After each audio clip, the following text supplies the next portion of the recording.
It's interesting. I can't tell you how many times I've heard nominees come before us and tell their stories. And there are some recurring themes that always strike me, not the least of which is a salute to talent and hard work that each of these nominees and so many others bring to this room as they pursue their judicial careers. Also, salute to families. Over and over again, we hear from nominees how one family member especially, or perhaps two, stood behind them at a critical moment in their lives and made the difference in their decisions on going forward. And I can't help but note, at least with two of our nominees today, also a salute to immigration. Immigration is what made America. My mother was an immigrant to this country, and I serve as chairman of the Senate Judiciary Committee. I hear on the stories of Judge Ali Khan what your parents and others in your family went through coming to the United States. I'm sure a treacherous journey in many ways, but the determination to come here and succeed and the pride that they take in seeing the next generation become leaders in our nation. Mr. Clerk, what an amazing story to be abandoned as a child and then to be part of a family of adoption that made the difference in your life and brought you to this moment in history.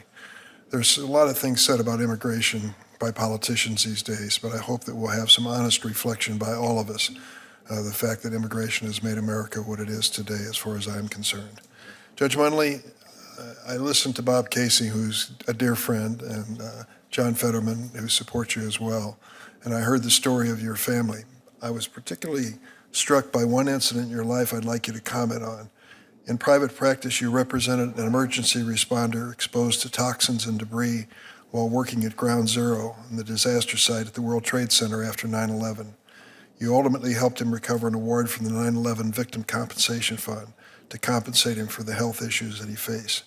Could you tell us a little bit about that experience and what it meant to you? Thank you, Senator, for that question. It was an honor to represent that individual and to do that pro bono work. That gentleman left Luzerne County a day or two after 9/11 and threw caution to the wind without a care for his own well-being, got in a car and drove to New Jersey and made his way over to Ground Zero to help persons in any way he possibly could. And I had the honor of representing him right from the beginning through the process, gathering witness statements, interviewing individuals, getting all of his medical records to support the serious pulmonary injuries he sustained at Ground Zero. He gave everything during those days. It brought me back to the whole reason why I went to law school, to give back public service. If I have the honor of being confirmed, this would be a continuation of my life's commitment to public service and upholding the rule of law. Thank you.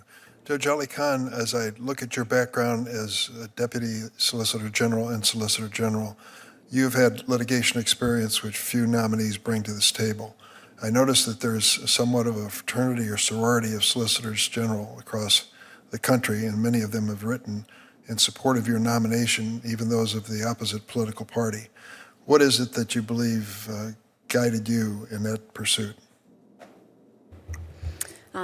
Thank you, Senator. I was so fortunate to work with an incredible group of public servants across the country. And I think we all served different attorneys general. We knew that what united us was greater than what divided us, and that when we could come together and speak with one voice, it'd be a very powerful voice.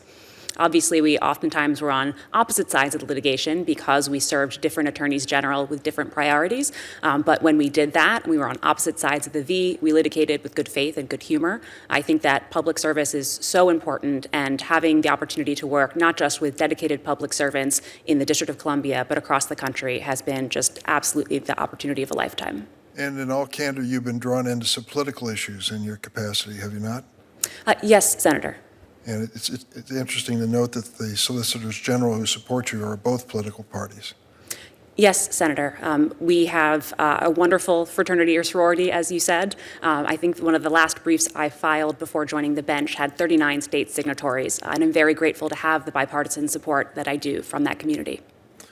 Judge Oliver, many of my friends who are practicing attorneys long for the day and just have vague memories of an actual trial experience.